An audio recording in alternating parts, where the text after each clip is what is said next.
ng Twisted Minds. Ayan na! Oh. Ramdam na natin ang hype sa Champions Arena. Ilang segundo na lang at magsisimula na ang draft. Nag-iingay ang mga Cavalry at mga Sonics. They are waiting kung ano nga ba lalabas sa draft na ito. Once again, blue side para sa Onyx Philippines, TLPH para dito sa red side. Tatanggalin na agad yung Fanny, mukhang hindi ito lalabas sa larong ito. At yung Harith na ilang beses nilaro ni Oheb ay hindi din lalabas sa game number 1. Alam mo, hindi na ako magugulat if ever na tanggalin din nila dito yung Joy para sa game natin. Na para medyo malimit na agad talaga yung mga heroes ng mga jungles. Kasi bumalik na tayo sa mundo nila Baksha, bumalik na tayo sa mundo ng mga Fred rin. Baka ganun muna ulit ang ating first game. Pero pag ban naman dito si Joy, hindi natin sure kung ibaban ba dito nila coach sa why not yung chip. Kasi open pa yung chip. Ayun, binan na nila. Ayan na, and with that chip ban, mukhang hindi rin ito malalaro ni JP, but the Jawhead is available. Ay, oo nga Isa pala. sa mga nilaro ni JP na talagang naging kamandag during the regular season. Kaya naman kailangan nating bisitahin, Sir Midnight. Available po ba ang inyong serbisyo? Available basta ikaw, Sir Romy. Ayan na, Sir Midnight. Nakita na natin at patapos na nga ang ating banning phase in the first picking phase. Ano bang mga pwede nating ma-expect sa pagpasok ng Game 1 na to? Bulagaan na ba agad para sa pinakaunang serye? Pwede natin makita yung mga meta heroes ng playoffs. Nandyan sila Zushin, yung Baksha, even yung Joy na nabanggit yung kanina. These are openers na pwedeng makuha ng both sides. So TLPH, binawasan nila yung opener dito ng Onyx Philippines, and you'd also want to remove that from King Kong's hands. Ang nakakatakot lang dito is ang storya ng Liquid Philippines is dinidiscover nila yung potency ng red side. And ang laki ng chance na nabigyan sila ng opportunity dito, no, na kumuha sila ng side. Kasi super important na makuha nila yung momentum sa game number 1. Kasi sa history ng MSC MPL seasons, sweep lahat ng panalo Wow. ng TLPH. And with that, ang blue side pick, Onyx Philippines, they get that Zushin na yung nabanggit ni Midnight kung gaano ka-importante yung momentum sa larong ito. And I guess if you want momentum, you want a very dominant game number 1. Ano kaya ang kukunin nila? It's gonna be the Ranger Ranger Phobius. for the Filipino Sniper. Ano kaya ang idadagdag nila dito? Pwede sila mag-focus, pwede sila mag-glue. Ganda na performance ni Sanford na yesterday. Pero Baksha nga pala. So parang dito sa side ng Onyx, pwede sila mag-secure ng jungle nila. Not sure lang daw kung mag-off sila dito na kumuha ng Hayabusa as early as daw. Yun yung kinagandahan ngayon eh. Pag meron kang Baksha, hindi mo kasi alam kung saan mapupunta, kung sa XP lane ba, kung boss fight ba, or sa may jungle mo. So medyo tricky yung mangyayari dito para sa side ng Onyx, but pwede na sila mag-secure ng XP. Oo. And yung mga XP lane or the Phobius is still open if you want to take that for Onyx Philippines. Pero as we continue the picking phase, Sir Midnight, ano pa ba yung mga pwede natin ma-expect? Mukhang patapos na ang ating first picking phase. Maybe the Hayabusa or the Ling for Onyx Philippines alongside a marksman para kay Blue. Kelra. And ayan na nga, yung Irritel versus the Granger matchup. And ang nakakatakot dito for TLPH, no, is open dito yung possibility na gamitin yung Baksha with an Angela once again for Brusco. May ganun silang flex factor. But there's also the Mathilda for both sides na nagamit na ni JP and ni Brusco before. For now, TLPH, again, no, yung Angela ay open. Pwede nilang kopyahin yung ginawa ng Onyx Philippines dito na si Brusco ay nag-Angela. Kasi si JP may history din ng utility heroes. Oo, yung mga utility heroes si JP kahapon. Nakita natin yung Mathilda, napakalinis at hindi masyadong nakagalaw ang Team Falcons around those games na nakapag-Mathilda si Daddy JP. Available pa rin naman yan. Hindi pa natin sure kung saan nga ba mapupunta ang Baksha na ito. And as you said, Midnight, Mathilda is locked in for Daddy JP. At dahil dyan, double flex na lang ang Baksha na ito. Hindi natin alam kung Carl or Sanford pick. Actually, maganda dito yung sobrang ganda nung Mathilda sa mga naging pick for TLPH at saka naging sagot din nila sa Irithel. Kasi yung concept nila dito, di ba, mabilis na let alone yung Baksha. Tapos how much more later on, pag mas-sustain na rin. So, ang gusto na ma-achieve is mas magiging matagal or survivability pagdating sa team fights. And at the same time, may pantaka sila just in case. And mas mabibilis din na makakapag-farm dito yung Granger. So, Kimi has been banned. Kasi pwede nga naman yung concept na may dalawa kang marksman. That's true. Pwede pa din kasi nilang i-mid dito just in case. Sinabi natin kabilisan. And Ling yung binandito Wow. ng TLPH. So parang fina-force nga nila na medyo leaning towards the utility jungles para dito sa ating game. Although open pa naman sila Nolan, even Lancelot as their option. And I think with the Lucas ban as well, nabawasan pa yung mga jungles na pwede sanang ilabas dito ng Onyx Philippines. Pero mukhang tatanggalin na nila yung Luo Yi ni Sanji. Ang daming nagsasabi matapos ng performance kahapon, you never give Luo Yi to Sanji. Pero parang yung parehas na mages kasi natin dito, kilala para sa Luo Yi. Last pick, or first pick rather here for TLPH. Naghahanap pa rin sila ng potential XP lane or jungler, pati na rin ang kanilang mid lane. Hindi na ako magugulat kung bigla natin makita dito yung Valier or kaya even Zask para sa game natin, para at least meron kang pang front just in case. Tsaka yung idea kasi na regardless kung meron kang crowd control, instantly makakapag tanggal ka ng sustainability ng isang team pagka yung lagkit na sinasabi natin sa doon. Although Eve pa naman is there, Farsa is also available para sa ating game. Pwede kumuha ng XP lane naman para hindi pa talaga alam kung ano yung kukuhanin. Pero yun na yung Farsa na sinabi natin. Nakita natin yung Farsa performance ni Sanji kahapon. Literal melee range feathered airstrike for the outplays. Ibang klase ang micro ng Farsa dito ni Chef Sanji. Midnight last 2 picks para dito sa kupunan ng Onyx Philippines. Ano bang pwedeng makita dito?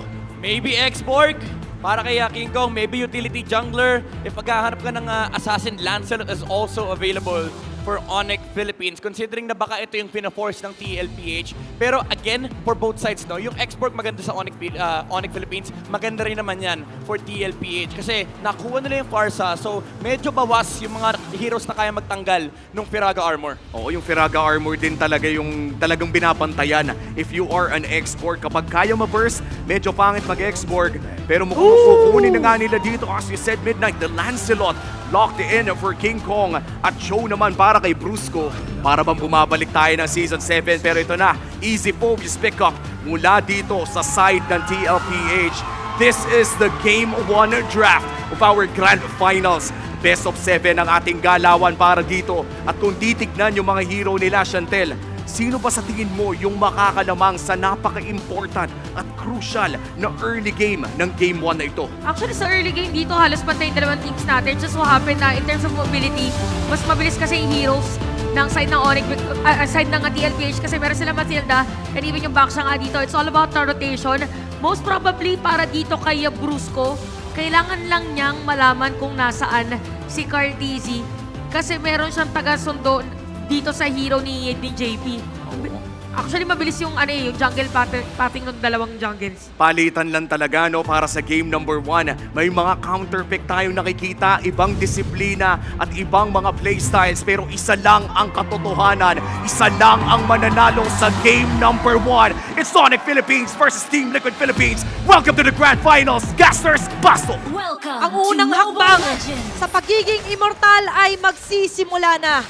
Handa na ba kayo, Champions Arena? Grabe! Let's give it up, nandiyan ba supporters ng Team Liquid Cavalry? Make some noise! At syempre, hindi naman magpapatalo ang Sonics! Grabe! Nararamdaman natin yung tensyon. At sinabi nga natin na isa lang ang tatanghaling kampyon bago matapos ang araw na ito.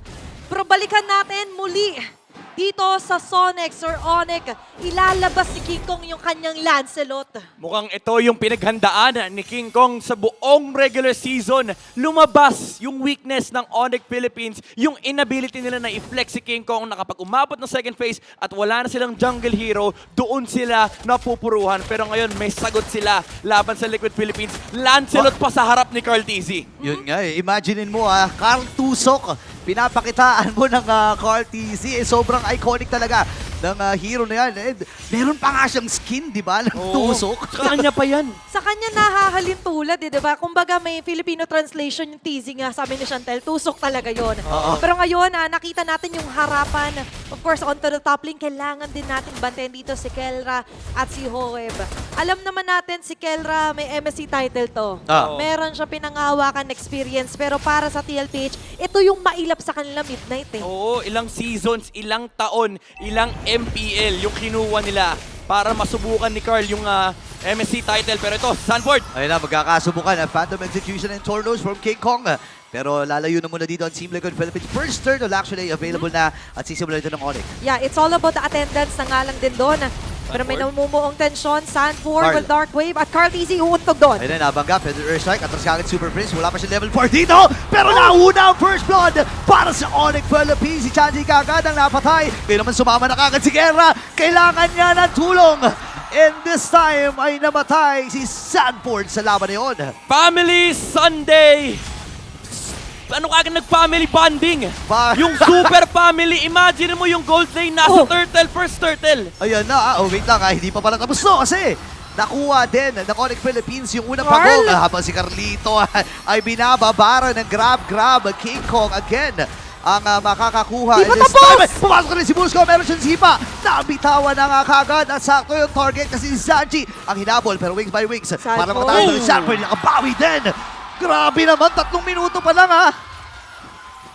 1 minute sila nagsuntukan doon. 4 yung namatay. Pero overall, Onyx Philippines taking the advantage. Tinahi ni King Kong yung early skirmish kanina. Maganda yung attempt ni Carl TZ na bungguin kagad si Super Friends with a feathered airstrike na force nila yung flicker. Pero nandoon si Kelra. Nakakuha sila ng 2 kills kagad. And then yung constant zone mula kay Zushin, yun yung naubos na sagot dito mula sa TLPH. Tsaka ayaw talaga nila na somehow ipa-analyze yung nangyari doon sa Ayaw. Turtle. Imagine mo, Turtle, nagkaroon ng triple na score on kill score ang Onyx. And for TLPH, may tila ba nag-audition din sila. Isa-isa silang pinabagsak.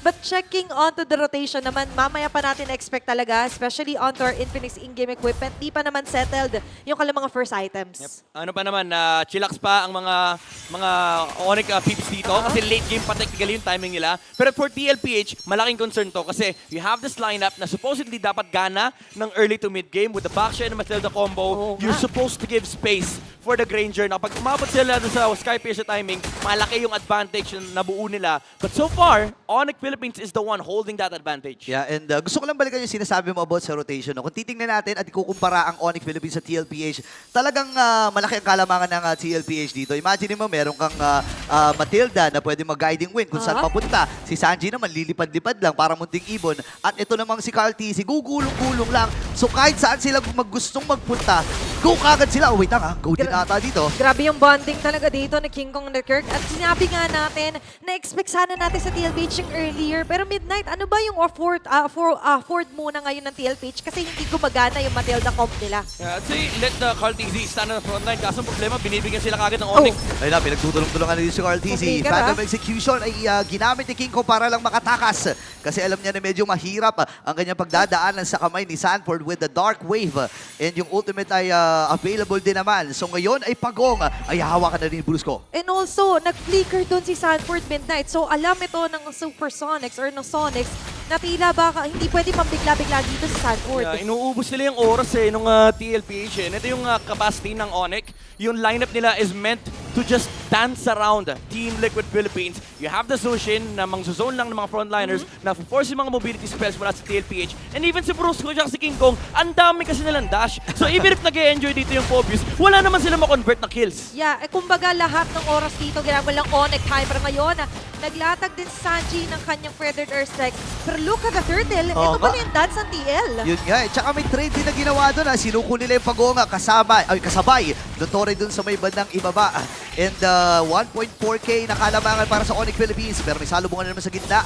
Kaya lang sabi ni Super Prince, hindi, wag na muna tayo makipagsabayan pa. Ito yung professional buy time ng Onyx Philippines. Alam nila late game sila. Second turtle, usually wala talaga silang pake. Binibigay nila sa kalaban nila, pero it's not for free. Kasi ang ginagawa nila is cha-cha dance. So, cha-cha na dance pa. Yung literal na nakikipaguluhan sila against the enemy, and then hahayaan nila si King Kong mag-farm sa kabilang side ng mapa. Pero sa may bandang taas naman, ayaw nila hayaan na malugyan din naman. Of course, doon sila Sanford. Pero Brusco, ito na yung kick. Ayun na, nahuli ka agad at hindi yata makakasapak. Wait lang, si OM nagamit yung flicker. Nabutan! Pero nabigpit din ni Super Prince. Si Kero nakuha ng kill habang si Kiko ay namatay. Atrasa mo na dito ang Onyx Philippines. Dito na yung rescue. Dito na si Carl TZ at hinahabol si Super Prince. At makakataas pa retribution ni ginamit. Wala na siyang beacon dito pero yung flicker ay na-force din. And this time ay sa may bandang gitna naman Kirk versus Sanford. Kaya lang may kasamang dalawa. Ngayon, makakatakas ba? Ihinatid din paatras dito si Sanford. Grabe yung atras sa bounty ng dalawang team na to, ha? Pwedeng umabot ng Riyadh yung lipad dito ni Sanford. Pero again, Onyx Philippines, even though namatay si King Kong, nawalan siya ng puncture under the tower, Yeah. nakakuha ng kill na naman si Kelra and si Ohib din yung namatay. So this is just TLPH's timing closing down. Kasi for Onyx Philippines, masaya sila sa trade na nakukuha nila kasi nakaka-farm si Kelra. And somehow, tug of war pala yung nangyayari dito. Kasi meron mang guiding win dito si JP. But imagine, with the Lantern Flare na meron si Super Prince, lagi niyang nami-misplace yung mga inililigtas din. Yun nga eh. Tsaka ang maganda dito no, para sa Team Liquid Philippines, hindi naman sila Let's super go. duper nagpapahuli. Pero sabi na, sige, walang mahuhuli dito sa laban na ito. Nakasipa pa si Puluso pero hindi sapat para makatulong Sanford? ang kumula ng Onyx Philippines. Si Sanford dito ay dumadamba pa rin. Pero doon sa may bandang iba pa, may ginagawa pa rin si King Kong. Nakakuha naman ng tower dito yung TLPH. They get a kill as well onto Brusco. They are gonna be happy with that. Pero ang matindi talaga dito, yung ngiti nung Sigma Jungler. Ang daming farm ni King Kong na nakukuha mula Ay, sa ito na kanyang naman. pattern. Ayan na, nabitbit si Ohim. Naku po, siya na naman ang naging kabayaran. Habang gulo-gulo Guard, si guard, guard, RTC, ang magiging punta si Kera. Wala kaganap pa parehas na main damage dealer na magkabilang kubunan. Si Super Prince binababaran lang na natin pa yung kanyang mga kalaban. Pero mamamatay pa rin siya. JP makakaalpas. Ngayon nakasalim daw yung grab. King Kong si Brusco. Ito na, tamakahina. Pinipirmahan ni King Kong. Ngayon naman nandun yung Dark Wave. Pasok si RTC. Tatakas pa din si King Kong. Paano yung gamit niya. Pero si JP magbibigay lang ng extra shield with a guiding wind. Si King Kong ay namatay sa kamay ni Carl. Primal Instincts from TLPH. Pindutan malala. Hindi naabot ni King Kong yung kanyang target. And they get a clap back against Onyx Philippines. Carl TZ as well, finding Kelra on the back line. Ang laki nung kill na yun. That was Kelra being shut down. And with that clash alone, extended clash yun na-eliminate nila yung gap na meron kanina ang Supersonics. Yup. Pero ngayon, babalik tayo. First Lord na kanilang pinagkakaguluhan dito, Burrito. Ayan na, nakuha na yung unang Lord ng laban. Bruce Coleman, ang nagiging target, hinahabol ni Ohim. Pero dun sa kabilang panic, si Kirk ba ay nagamit na rin yung kanyang spread. Hahabulin si Carl TZ. Meron ba siyang grab? Yes sir, pero go nga ba ang Onyx Philippines dito? Hindi, kasi babasagin lang nila yung Torres sa gitna. TLPH getting good recovery from Onyx Philippines. Ohib getting a lot of Wow. kills na pampapawi niya rito ay nakinagandahan dyan. May mga numero yung Sky Piercer niya ngayon. So for Onyx Philippines, hindi na sila ganun kasaya kapag mabababa na yung mga HP nila kasi kahit makipagsayawan sila, isang baril lang, isang kalabit lang ng bala mula kay Ohib ay pwede sila maging kwento. Nung una talaga, to be honest, diba, TLPH, nag-struggle sila na pagkanahin nga yung Matilda onto the early facing. Pero yung mga extended clash pala yung pinakasusi nila dito para mabaliktad. Yes, kasi kapag nawala yung kapag na-burn yung heavy crossbow dito, pwede makapaglaro si Carl TC sa unahan dahil napakakunat ng backshot. Tulad ng ginagawa niya ngayon, napakataas na ng kanyang sustainability, especially with this blade armor. Yung mga damage ni Kelra at ni King Kong, nakikiliti yung Ayun gulong pala, oh. ni Carl TZ. Grabe, napakakuna talaga, no? Parang gulong ng truck kung habulin. Itong si Carl TZ. Alam mo yung gulong ng truck, no? Kahit sipa-sipain mo, kaya suntok-suntokin mo yung parang wala. Pati kasi ikaw pa masasaktan Ikaw pa masasaktan eh. Oo, kumbaga hindi mga pako, mga tinik ng isda yung mga Oo. dinadaanan niya dito kapag wala nga yung heavy crossbow. Yup. And as we mentioned, balik tayo sa damage dealt naman. Kanina struggling si Sanford, pero siya yung highest ngayon, ha? Yeah, kasi yung ano dito, no, yung mga frontliners ng Onyx na sustain na ng Phobius dito for TLPH. And naa-allow na rin na yung TLPH kapag sumusugod dito, kailangan na isipin ng Onyx Philippines kung mag-e-engage sila o hindi. Kasi si Carl TZ kanina pa, inuuna niya rito yung mga yung mga supporting cast, inuuna niya sila Super Prince, inuuna niya sila King Kong. Kasi pwedeng siya ilabas ng guiding wind. Hindi sila matatakot basta-basta. But for the Onyx naman, kanina lamang na sila. Pero ano ba yung bit of a struggle ngayon? Kasi kahit si King Kong nahihirapan dumash out eh. Yung yung conversion into damage, kahit pa sabihin natin pwede nilang i-kite yung mga heroes dito ng TLPH. So far kasi, yung mga targets na nasa harap ng Onyx dito, ang kukunat eh. Literal, Brusco Brothers, yung Baksha, yung Phobius, allowed lang silang gawin yung mga gusto nilang gawin kasi nga may guiding wind pa, may shields pa nanggagaling mula kay JP. Tapos, yung commitment nila hindi ganun kadali kasi kapag tinamaan sila ng stun, ang daming burst na pwede manggaling sa Liquid, especially coming out from Ohib. Yun nga doon, laking problema talaga or ang daming problema na kailangan mong atupakin Oo. dito sa Onyx Philippines. Kasi bukod sa mabilis yung rotation nila, mabilis sila makaresponde dun sa mga team fights, ang bilis din ng nagiging action kapag may mga team fights sila na nililinis. And looking at the Infinix in-game equipment, Midnight, Kaya rin naman masakit na dito si Sanji. Ito na naman yung pasugod talaga kasi naka-glowing one na nga.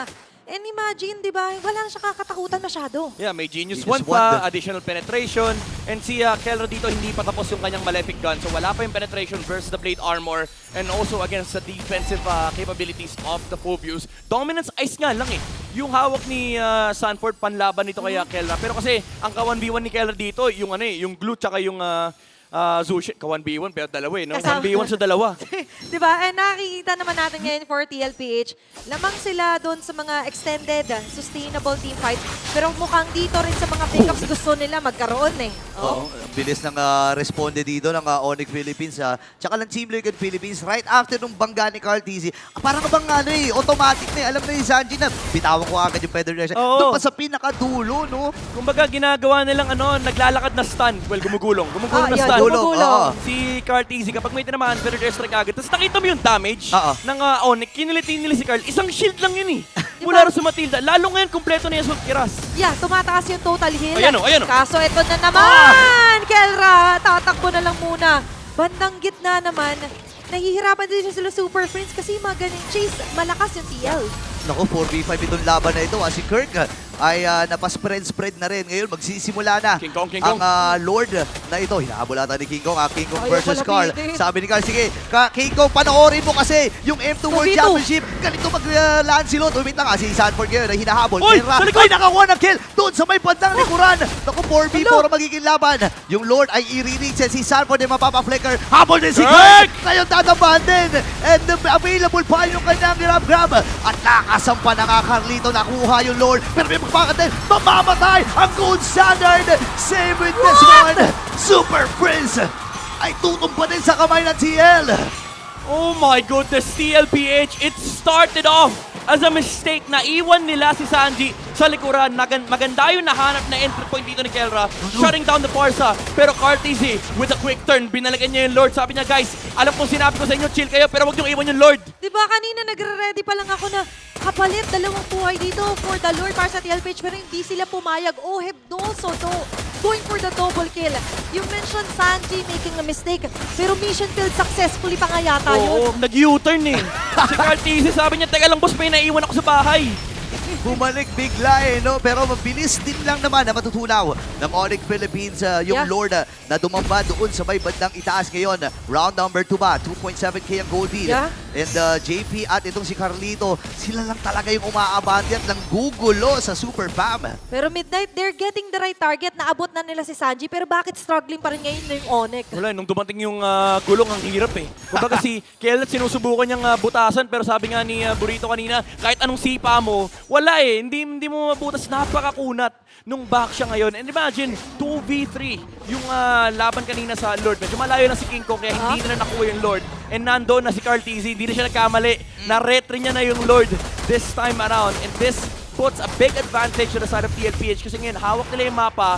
Pero ito lumalaki na yung farm dito para kay Kelra. Ang biggest concern na lang ng Onyx Philippines is finding the right target and making sure na kapag nahanap nila si Oheb, wala si Carl TZ sa teamfight. Kumbaga, yun naman yung gusto nila mangyari. Kaso nga lang, lagi hinahain ni Carl TZ sarili niya, ako na lang targetin nyo. Oo, napakakunat ba naman eh. Imagine, ayan tinan mo, Diba? pinagkapas. Grabe. Ano yung Shield of Spirit. And nagpapasalo lang tinan mo, Thornlose ay nagamit din ni King Kong. And hindi man lang bumabakat doon Ayan na sa naman. HP bar ni Carl. Ayun, hinil lang pabalik. Diba? Ayun na nga yung kill. Ngayon, Sanji, Federation gamit. Si Kirk ata magiging target din dito. Nakasama naman yung grab. Pero gugulong-gulong din si Carl. Si Carl, Ginamit si Carl, yung retribution. Si Carl ay pinuntahan agad si Carl pero kailangan tumakas. Grabe! Kaya lang nakakuha din ang kill. Kirk ang natumba. 4v5 ang magiging laban. Naka-flow naman yung Onyx Philippines sa may bandang itaas pero pwedeng sumugod dito ang TL. And hindi pa sila tapos, lumalaban pa sila. May minion wave pa sa gitna ng lane. Onyx Philippines can take the pen. Nalinis naman with the Thorn Rose. Pero look at Carl TZ. Kita mo yung teamfight kanina. Oo. Sabi niya, hahatiin ko yung teamfight ng Onyx. Tsaka Pinasok niya yung Iritel. Tsaka nandun siya sa KK connection. Anong connection? Sige, pagsasabayin ko kayong harangan. Sabi niya, wag niyong lalapitan yung baby cakes ko. Tama rin naman. Carl TZ 2025, ready na sa mature roles. Grabe ka naman, Carl. Napaka-clingy mo naman. Ayaw mo na may tumatabi sa baby cakes mo. Okay lang yung pagiging seloso niya dito ay gumagana. Naging selfish man, pero pumapabor kasi to para sa Team Liquid at ngayon. Very selfish approach din talaga yung ganun kasi alam niya, for the Onyx Philippines, walang shredder. Oh, tsaka na-realize ko, sabi niya, tatlo tayong K. Tara, sama-sama tayo. Oh. Uy, wait lang, hinabol na si Kiko. Ayun na dito. naman, ayun na Parang naman, oh. execution na force kagad. Cartesi. Pero si Cartesi, hinahabol pa rin niya. Pero nasa lubong ni Brusco dito. Available naman yung kanyang immortality. Pero dadaba si Kirk. Siya na sa nag-absorb likod. ng damage. Siguro hindi nila alam. Nandun sa may right mid. Sprint, Left sprint, mid push. Pasok si Sanford. And this time, nakasalib din itong si Kirk. Pero inilalayo lamang doon sa super farm. Look, Cartesi! Kaya na napagtutulungan na! Tumba si Kirk, ladies and gentlemen. 4v5 ang magiging laban. Si Super Prince, pina-flashlightan lang niya si Cartesi. Pero walang Oh my mapapapigil. goodness. Grabe yung barricade na ginagawa dito ni Carl. Ayan, No oh. joke. If ikaw ang Onyx Philippines, bad trip ka na rin sa backshell to. Wait lang ha. Naku, naubos ata. Naku, No, wala no. na ata sa dash. And si King Kong, kailangan lang sidestep. Pero nandoon si Ohem at monster kill na siya. TLPH outmaneuvering Onyx Philippines. Very well covered. Yung What? efforts na dito. Ah. Prince! Grabe, 2 bagsak. Damage sa isang katutak. Diba? Talagang siksik-lik-lik na naman yung nakikita natin. And it all started na naman sa pag may napapansin si Carl. U-turn lang ako pabalik. Oo. Gulo-gulo na naman. Grabe ito. Na-miss ni Oheb to. Sabi niya, ganito ako nung naglaro ko dati nung nasa blacklist pa ako. 4 Protect 1. 4 na miyembro ng TLPH. Hinaharangan yung Onyx Philippines. Hindi mahanap ni Kelra yung favorite niya na 1v1 sa mga Granger. Kasi ang nasa harap niya, yung gulong ng Liquid. Oh, tsaka hindi lang yun ha. If ever man kasi na maipit si Ohem, nandiyan palagi si JP. Diba? So umaangkas ka agad siya kay JP. Dad, hatid mo ako. Dad, Oo. sunduin mo ako. Iba na. Ginagawa ni Brusco yung best niya kanina nung hinabol si King Kong. Hinarang niya yung sarili niya Yes. para sa kanya mauntog. Pero Midnight, with what is happening right now, they getting the lot of ideas. Maganda yung targeting. Pero yung struggle, ano bang pwedeng i-answer talaga dito kay Carl TZ? Kailangan talaga makahanap ng ng ibang angle dito. Actually, yung solution mo kay Carl TZ is huwag mong pansinin yung backshot sa totoo lang. Kailangan nilang ma-zone yung ibang members dito no na para makapagbigay ng entry Kailangan. entry point kay Kelra. Siguro sipa, magical kick mula dito kay Brusco onto Oheb, pero so far kasi ang hirap gawin yan kasi kanina pa sila hinahunting ni Sanford eh. A lot is at stake doon sa sipa na yun. Pero bandang baba, nagon yung puwersa ng TLPH. May Lord silang kasama dito, Burrito. Mukhang makakabasag na naman sila ng torre. Hindi makalapit yung mga miyembro dito ng Onyx Philippines. Pero Uy! sumama na rin si Sanji. Sugot. Nilayo pa yung position na yun. Ngayon si Bruce Herman kailangan matras. Papasok si King Kong dito pero ang baba na ng kanyang buhay. Namatay na kagad si Monster Mage. Kelra, Lord, Kelra! available pa. 4v5 magiging laban. King Kong pinipilit lang tumipensa. Same with Brusco. Si Sanford ay buhay pa rin. Nagtatatalon na. And this time ay makakasalib din itong si Kirk. Ilalayo mo na din ng Team Liquid Philippines. And si King Kong, busy lamang siya na Oh my yung mga goodness. wave. Ang kakapal pa ng mga Lumipad. minions dito. Ngayon si Petro Trace ginagamit din ni Sanji. At kailangan Oh, inumayo. King Kong! Pero si King Kong ay nakapitas din ng isa. Kirk, nagiging ano na siya dito. Sinasalo lang niya lahat ng mga bala mula kay Ohem. Lalayo muna dito ang Team Liquid Philippines at upos sa mga base turrets. Makaka-defense pa ang Onyx Philippines. Magandang play mula kay King Kong, shutting down Sanji. Actually, 3 yung nag-try. Yeah. Papatay yung Farsa. Try until you succeed. Nakuha naman nila yung kill dito kay Farsa, pero super commendable nung pwestuhan ni Oheb. Tama. Hindi siya nag-overextend. Nandun lang siya sa likod ni Carl. Nasa likod siya ni Sanford. And lagi naka-ready yung guiding wind. Katulad yan na sinabi mo, you have to look at it at a different angle. Nakuha ni King Kong yung magandang angulo nga doon. Kung 3 na kayong sumubok, akong pangatlo, this is going to be the charm, kumbaga. At ngayon, for TLPH, sabihin man natin nasimot nila yung base, pero medyo delikado na nare-reach that far si Sanji. Yeah, kumaga may nakikita ng butas dito ni King Kong nilaro, pero konting error na lang ay actually yun yung nakakatakot ng for Onyx Philippines. Pag nagkamali ka pa, base na lang yung naiiwan. Oh, ang hirap nito no para sa Onyx Philippines pero hindi pa rin imposible. Nakikita na natin yung damage ni King Kong and yung right targeting mula doon sa kanyang mga puncture, tornos, phantom execution. Sobrang hirap kalkulahin yan kasi once na hindi ka makatama doon sa puncture mo, mahihirapan ka ng makaalpas lalo na. Sama-sama palagi ang TL. And you mentioned nga na hindi na nila afford yung errors man yan or window na ibigay sa TLPH kaso ipo-force na naman nga yata ito! Ayun na, sumama na kagad ang Team Liquid Philippines at diretso na sa kanilang stampede. Sanford dito, sinasalo lang yung damage. At aras mula Super Freeze, ang baba ng buhay, down to 40%. Pero si Cortese, medyo Nahanap pumupunta dun sa kabilang street, pre. Hinaharap niya si King Kong, pre! Sabi niya may Lancelot dito, kung ako yan, dito ako pupwesto eh. Parang Di ba? kulang daw yung recipe. Parang may Oo. kulang nagtatago. Pero Kulang. ngayon, Kulang yung K. Oo nga, no. Binilang. Kasi tatlo yung K eh. Ando si Kirk, napatay na natin si Kirk. Oo. Si Kelra, nakita na natin. Ba't parang kulang ng isang K? nasan yung King Kong, di ba? At tama naman yung inala niya. Maganda yung idea dito for TLPH. Hindi sila nakakampante hanggang di nakikita sa mapa sa King Kong. Pero yung Lord dito ay masesecure ng Team Liquid. Yeah, masyadong malayo si King Kong doon. At feeling ko, ibinigay na rin talaga ng Onyx. Ang sinecure lang nila doon ay dapat wala nang mapitas at mapatay pa. Ito pa yung malala, syncable yung waves. Tatlo yung pwede nilang isync dito. May naka-hold pa sa may middle lane. Pwedeng pwestohan ng Liquid Philippines dito yung bot as well with CarTZ kasi may mobility siya para makahabol. Hala. Hindi lang na-clear yung wave sa mid. So, mauuna nang pumasok yung sa baba. Pero tingnan mo si CarTZ nandun sa base. Ayan Ayan, na naman. Medyo yung U-turn dito ang ibang mga members ng Onyx pero Ay. mamarcha yung Lord na dadadala na Team Liquid! Aray! Kupo, napakababa ka ng buhay ni Super Brains. Kaya papasok din si Kirk. Kalahati ang kanyang buhay. Bruce kayo matras na rin. Habang si King Kong pinipili niya din si OM at si Sanji. Kaya lang masyado maganda ang posisyon. Pop yung mimo ni Brusco. Gugulong na si Carl. Sino magiging punteriya? Ngayon nabit-bit ni Super Brains. Si Brusco ay namatay. Isa nakakanalapat humba. Hindi nila maabot King Kong! si Sanji. King Kong! At si OM. At makakadalawa na si OM. King Kong as well ay tutumba. At ang cover niya kukuha ng Game 1.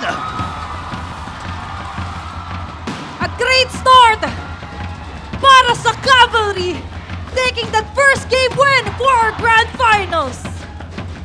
UB Express ang pinakita sa atin ng Liquid. Sang malaking tanong, paano mo nga ba kaka-counterin to? Ilang teams ang nagtangka?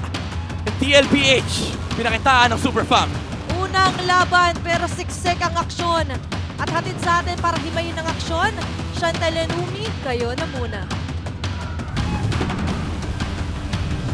Maraming salamat sa ating mga casters at nagbabalik nga po tayo dito sa ating panel. Umi pa rin kasama si ate mo Chantel para himayin ang game number 1. Tumagal agad ang ating game 1. Umabot tayo naglagpas na 20 minutos. Oo, tsaka na dito parang akala natin yung magiging trajectory ng game natin magiging mabilis lang. Kasi yung Onyx Philippines kanina na nanalo early game. Tapos biglang binaliktad dito ng side ng TLPH. At makikita na nga natin kung sino ang ating MVP. Our game 1 MVP, Daddy JP, on this Matilda. Wow. Nakita na natin kahapon kung ano nga ba yung kaya niyang gawin on this Matilda pick. At mukhang ito na yung magiging hit niya ng playoffs dahil para bang ang taas ng win rate ng Team Liquid Philippines on this Matilda. Oh, ito yung sinabi natin kanina nung nilabas yung statistics ng dalawang post 5 na very evident in terms of kill participation tsaka yung damage taken for JP na talagang meant siya to be a post 5 or tank user na more on utility yung gagamitin niya. Kaya kill participation niya is 100%. You have 15 assists out of that game. So masasabi natin dito for TLPH, it makes perfect sense kung bakit meron sila dito Matilda, Phoveus, and even Baksha. Tapos meron kang high damage na marksman.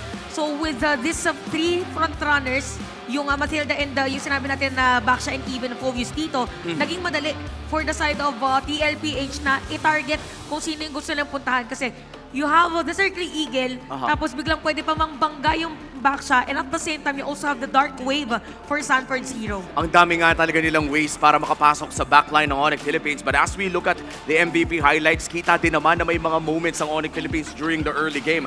I think it was up until to the 7-minute mark na lamang ang ng 1,000 ang Onyx Philippines. At kita naman na pumapalag sila sa early, pero the moment na nakuha na ng Team Liquid Philippines yung pinakauna nilang Lord at mas lalo na yung pangalawa at yung mga sumunod pa ay palaki na lamang ng palaki ang kanilang gold lead as we went to that almost endable push. Nakakala ko yun na talaga yun because that was an evolved Lord.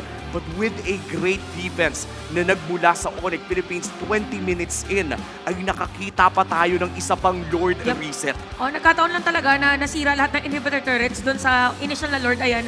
Actually, yung pinaka nag-deal pa nga ng damage doon sa mid lane inhibitor turret was the minion wave.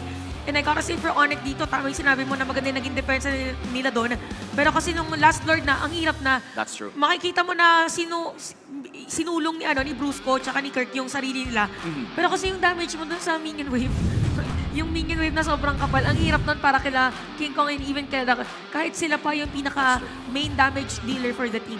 At kita naman na tumagal talaga ang ating game number 1, 23 minutes bago tayo nakakuha ng una nating panalo in this best of 7 series. So pakiramdam ko gagabihin tayo dito, Chantel. And looking at the stats, I have to say that Sanford did so well sa pagzone out kay King Kong at pati na rin dito kay Kelra. I think during the last fight doon sa pag-push nila ay natulak ni Sanford si Kelra para mag-back ng 2 beses. And I think that's one of the more crucial defenses. Pero isa sa mga masasabi naman natin nagbigay talaga ng advantage rather para dito sa TLPH ay yung hindi nakakalapit si King Kong ng sabihin na natin hindi at all doon sa ating mga Lord. Saka ano kasi siya yung laging binabangga, laging may nakaharang. If ever man nakaredy agad si Sanji, with the assist dito, yun lang may pinaka naging kailangan niya. At the same time, kailangan kasi nila ng fast clear na minion wave. So you have 2 mid lane heroes na mabilis na alone mag-clear na minion wave. Tapos yung heroes pa na yun is mahirap din na pasukin dito ni Brusco. So it came to a point, yes, that you have immortality, you are Brusco. Pero kasi, yung sustain ng TNPH, gaya ng binanggit natin, is not that easy for Kelra to shred even with King Kong na hindi nga makalapit. Although kung titignan natin, 56k and 49k apiece for King Kong even Kelra para dito sa damage nila. Pero kasi, yung mga heroes naman sa ng TLPH, sabay-sabay. Or parang meron kang pwedeng ibuong symphony with the layering of skills. Kaya kung mapansin natin for JP, 15 assists, again, MVP of that game. Si Kirk dito medyo umaray with the 228,000 na kinuhang damage. OM was our carry and also our rich guide with 869 gold per minute. Alam mo, naging struggle talaga para kay Kirk itong larong ito. Talagang siyang tumatangke ng mga bawas na nagmumula sa ating carry and BPI rich guy once again na si Oheb. Hindi na talaga niya matatakasan ang mga allegations na wala or meron. Napakadami niyang pera. Kitang-kita din yan sa ating game number 1 dahil siya ang ating BPI rich guy. Yung simula, as usual, hindi natin masyadong nakikita yung mga damage up until that Sky Piercer mark na mabibisita naman natin mamaya kung kailan niya nakuha at kaya din biglang nag-spike yung gold nila. And I think what I loved about OF's performance here is kapag may sure na na-kill, katulad na lamang nung pitas kay King Kong around the 17-minute mark, kinailangan niyang mag-flicker para makuha yung kill na yun. But that was a flicker well spent. Napapansin natin ngayon sa ating mga gold laners na talagang pumapalag ay kayang-kaya nila at alam nila kung kailan iba to yung flicker para sa mga importanteng kill katulad na lamang nito. Pero sa ngayon ay babalikan muna natin ang mga key moments ng ating laro. So for our game kanina, ang daming mga moments kung saan sobrang